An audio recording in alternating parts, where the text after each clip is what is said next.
Hi guys, I thought I'd change the background up a little because you might be tired of seeing the color purple, and I was tired of sitting in front of it. So I moved over. Still kind of lonely back there. Today, we're going to continue our topic of inventors.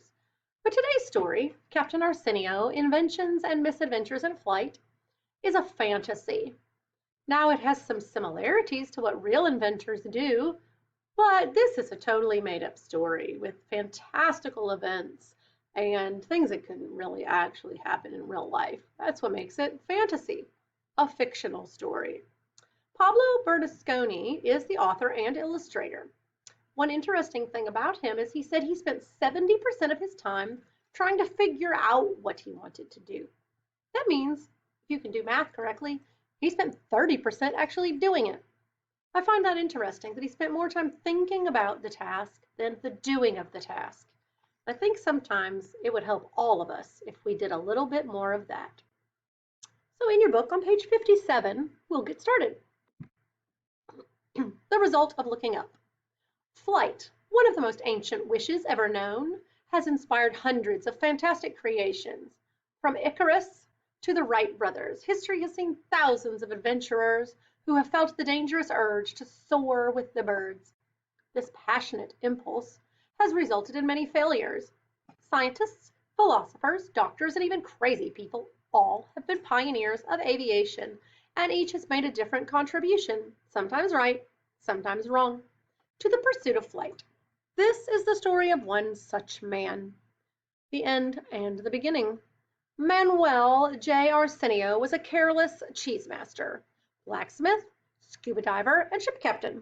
Though he was given the easiest of missions in each of these careers, he still couldn't complete any of them successfully. The problem may be the reason he left those jobs behind to enter the distinguished pages of aviation history.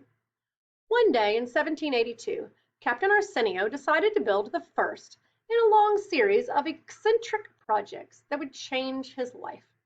And although he had little knowledge of physics or mechanics and had access only to useless materials, he demonstrated great patience and determination throughout the course of his flight experiments.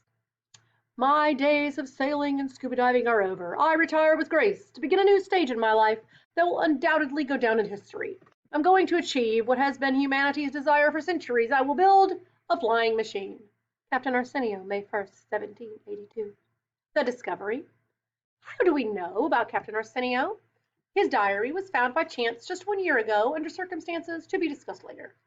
In its 90 pages full of doodles, notes, and technical writings, Arsenio developed 18 different designs for a flying machine, each one original, foolish, and fantastic.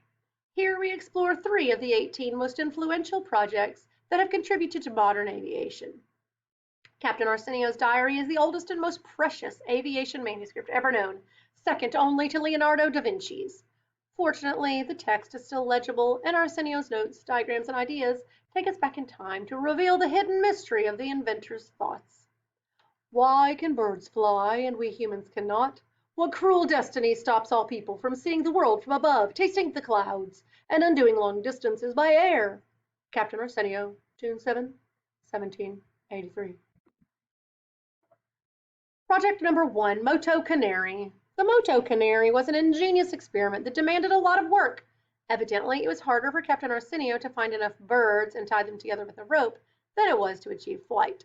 Although the discovery was revolutionary, it took 2 days to get the captain down from the tree in which he was stuck. Carts are dragged along by horses, sleighs by dogs, and plows by bulls. I think that if I concentrate enough birds together, the sustaining force will help me win the clouds. It cannot fail. Captain Arsenio, February 18, 1784. Flight Diary, Phase 1. The selection process is demanding and exhausting. I accept only those who have wings. Phase 1, 14 hours. Phase 2, 10 minutes.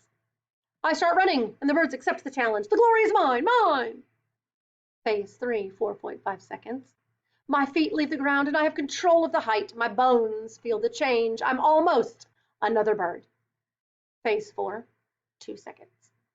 It seems that without warning, some of the engines have changed directions. They're not going where I want them to go. Phase 5, The change of direction causes the rope to break. Note to self, next time use iron cables instead of woolen rope. I'm headed dangerously close to that tree. Phase 6, total elapsed time, 2 days, 14 hours, 10 minutes, 7.5 seconds. The Moto Canary needs improvement. I must choose more obedient birds. B, I must test the design in a field without any trees. And C, I must always carry a ladder with me. Along the side, it shows his height. Flight without a motor, 19 feet. Tree landing, 12 feet. Project number 2, flying runner. Good cardiovascular health would become a determining factor in Captain Arsenio's second ambition. The acceleration of the runner would allow, according to his plans, the wings to beat up and down in imitation of a bird's flight and lift the machine off the ground. The direction control is unknown. I can leave the ground by the effort of an energetic run, transferred to the little wings and multiplied 30 times by the transfer pulleys. Running plus wings equals access to heaven. It cannot fail. Captain Arsenio, March 23rd, 1785. If you analyze his little contraption, you might find a few reasons that it could possibly fail. Flight diary. Phase 1.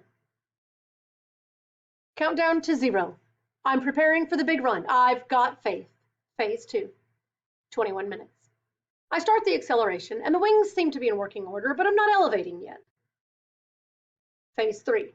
The machine starts to rise at maximum speed. I'm starting to get very tired. 41 seconds. Phase 4. 1 minute. All systems go. The balance is controlled. The prototype is a success up until this point. Phase 5. I hear some strange noises. They can come from the pulleys. 2 seconds. Oh, danger moment. Phase 6. There seems to be a small problem. 17 seconds. Phase 7. Yes, there's a tiny problem, but I have it under control. I will land now. Phase 8. I need to call a doctor. Total elapsed time, 23 minutes, 36 seconds. He reached a maximum height of 26 feet. Project number 3, Scrupturus. No one knows what was going through Captain Arsenio's mind when he conceived of this contraption. What we do know is that he placed so much emphasis on getting off the ground that he forgot a substantial part of the matter: how to keep himself in the air. Obvious results. All past propelling mechanisms were wrong. I need to find a way to beat gravity, despite my generous weight. The compression of 2 metal springs should do the trick. I anticipate a big leap, but I will put little wings on my back just in case. It cannot fail. Captain Arsenio, November 15th, 1785. Flight diary. Phase 1. Everything is ready for takeoff. The jump is possible. Phase 2. 10 seconds. I start the countdown. 10, 9, 8, 7, 6, 5, 4, 3, 2, 1. Phase 3. 3.5 seconds. Oh! The acceleration is violent and I've conquered gravity without any problems. Phase 4. I've already passed through the clouds. I start the controlled descent. 1 minute. Phase 4. 1 second. Phase 5. Now it is time for the wings. This line. Panic point. Phase 6. Descent is completely under control, although the wings do not respond as I had expected. Phase 7.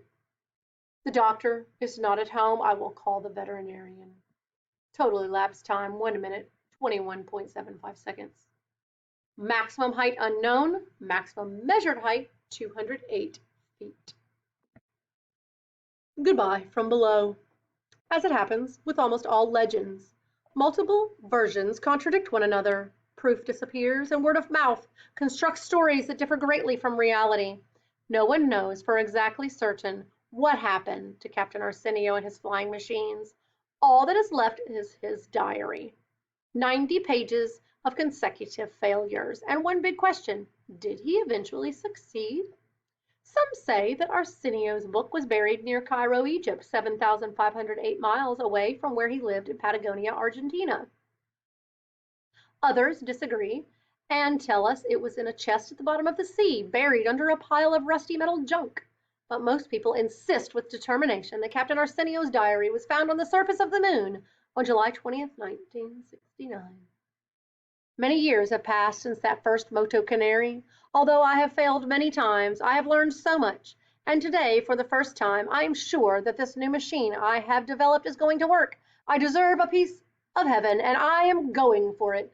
Captain Arsenio, December 6, 1789. Now, that was an amazing story.